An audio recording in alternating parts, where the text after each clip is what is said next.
నమస్తే ఫ్రెండ్స్, నేను మీ Sravani. Welcome back to Sravani's kitchen. ఈరోజు మన కిచెన్లో మంచి రుచికరంగా తోటకూర ఫ్రైని ఎలా చేయాలో మీతో షేర్ చేసుకోబోతున్నాను. కొన్ని ప్రాంతాల్లో ఈ తోటకూర ఆకును పచ్చకూర అని అంటుంటారు.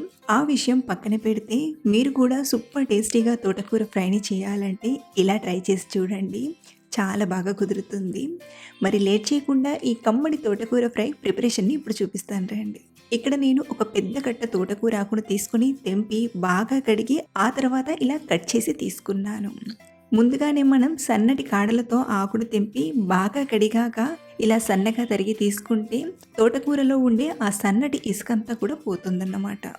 ఇప్పుడు స్టవ్ ఆన్ చేసి ప్యాన్లోకి ఒక 2 టేబుల్ స్పూన్ల ఆయిల్ తీసుకోండి. నూనె వేడయ్యాక 1/2 టీ స్పూన్ చొప్పున ఇక్కడ నేను శనగపప్పు, మినపప్పు, ఆవాలు, జీలకర్రను తీసుకుంటున్నాను.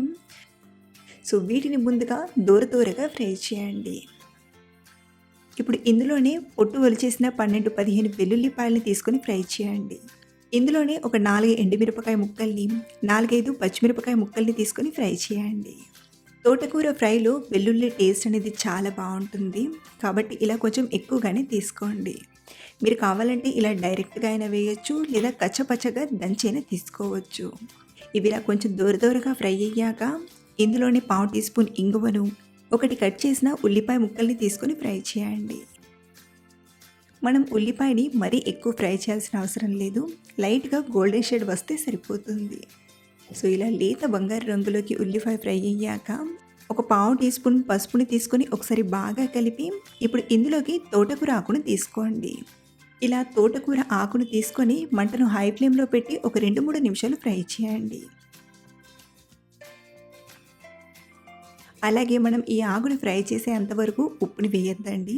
మనం ముందుగానే ఉప్పుని తీసుకుంటే ఆకుని ఆయిల్లో ఫ్రై చేయడం వీలు కాదు, వెంటనే నీళ్ళూరుతాయి. కాబట్టి ముందుగా ఇలా తోటకూరను ఆయిల్లో ఒక 2-3 నిమిషాలు ఫ్రై చేశాక ఇప్పుడు ఇందులోకి రుచికి సరిపడా ఉప్పుని తీసుకోండి.